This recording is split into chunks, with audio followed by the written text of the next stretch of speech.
Alright, this is a shout out for Dwayne and also Facebook group Take Talk.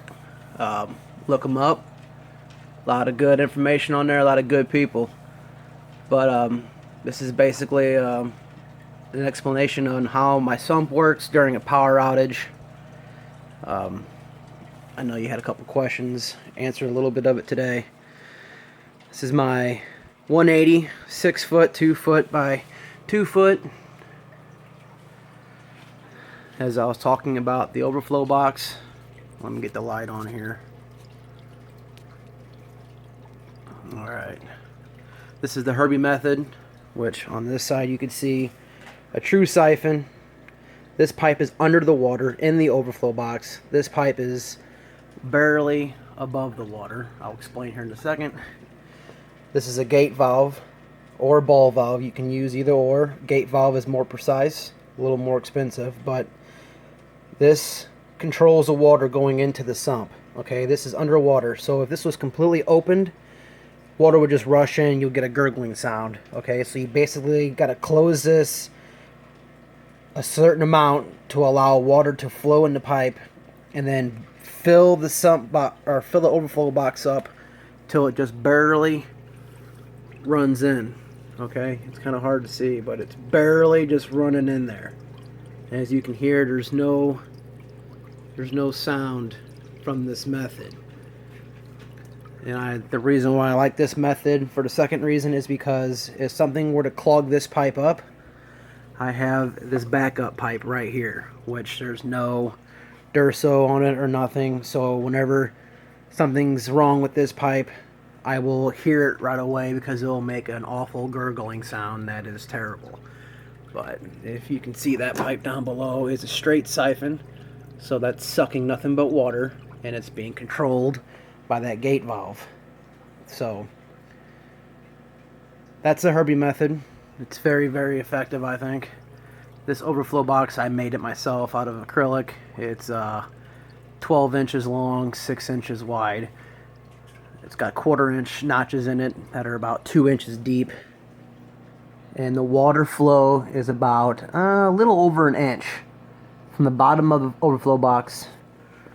You can't really tell, but I still have about 1.5 inches more fins, so the overflow box can handle quite a bit of water. Anyways, going down into the sump, I just have a piece of polyfill here. I'm going to get rid of it. I'm going to change this up. But the water goes down, and it comes back up, overflows into the foam, and then goes back up over into the fluidized bed. I got a piece of glass that's sitting on top to keep the evaporation down, because this is where most of the evaporation happens, is in this section right here. I'm going to eventually get lids made, or just glass, I forgot what they're called. Anyways, piece of plexiglass for greenhouse. There you go, greenhouse walls or ceiling. Get that for the top of this tank. But I took all my plants out. I'm getting ready tonight, actually. I'm going to take this piece of glass out and leave the glass out. I'm going to put strong foam. I got a bunch of this thick stuff here. It's really coarse.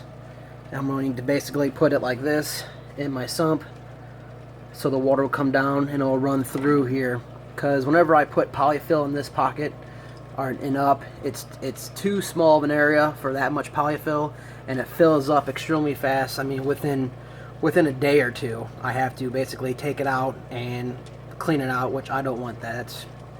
It shouldn't be like that. So the reason why it is because these are only 2 inches apart, and if they were 3 or 4, it would allow a lot more water to go through, and I probably wouldn't have that problem. But I made it 2 inches because it fits this foam block perfectly.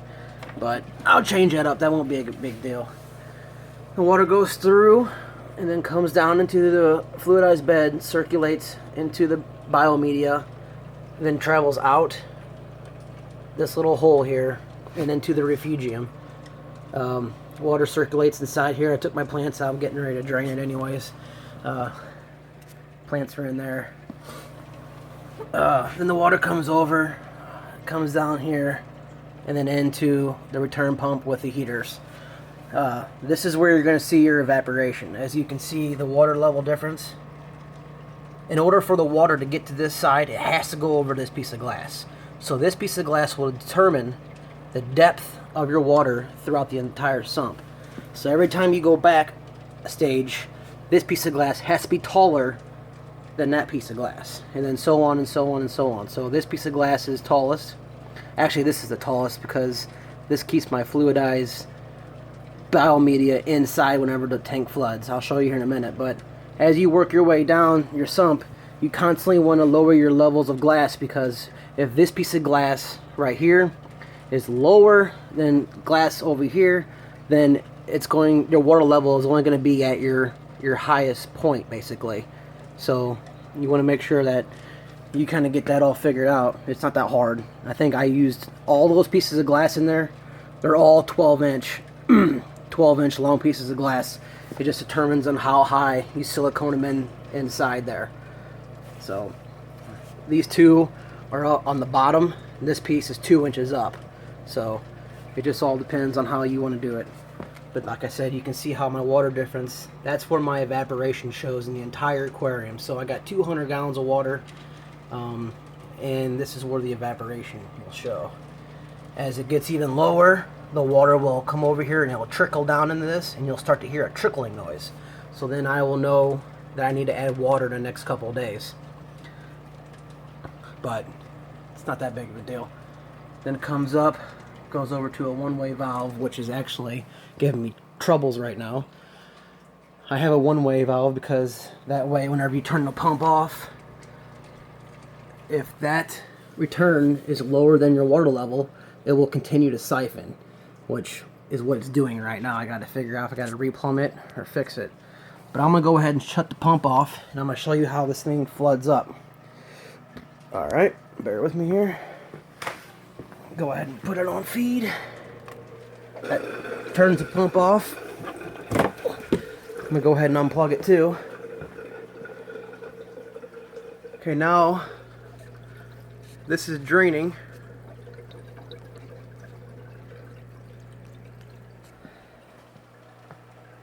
And the sump is filling up.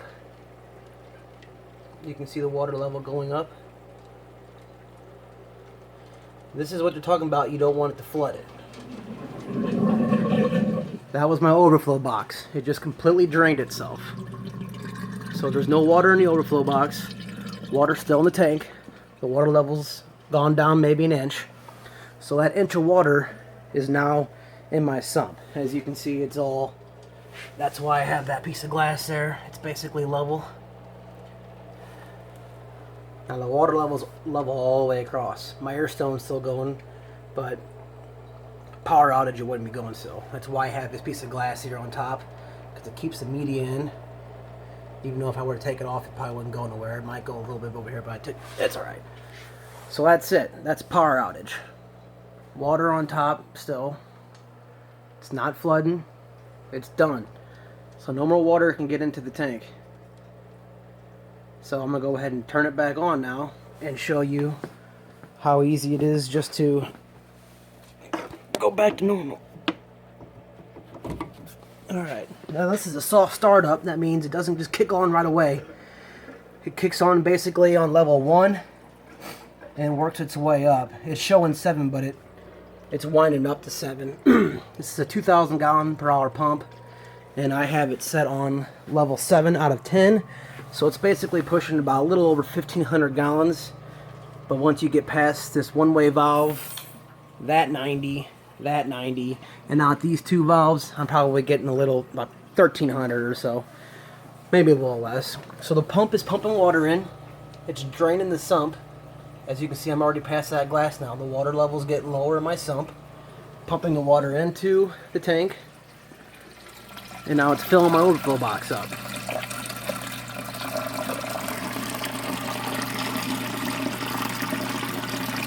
That's how much water I have flowing into my overflow box. Once that becomes full, well, water's already starting to run in here, as you can see. Water's running in. fluidized bed's going, and then my water level is almost back to normal. Everything's running right back to where it was before it shut off. So that's how a power outage would work in your sump. You just got to figure out, basically, the way to do it is to figure out how big your tank is, and say you want an inch of water to go into your sump. Well, you figure out how much an inch of water is in your big tank, and then you count that into your sump. So I hope this video helped you out a little bit. This is my first sump as well. I got to do a little more tinkering on it. As I said, tonight I'm going to remove that piece of glass. But so far it's been a pretty fun project. Well, hope I answered some of your questions. Tank on.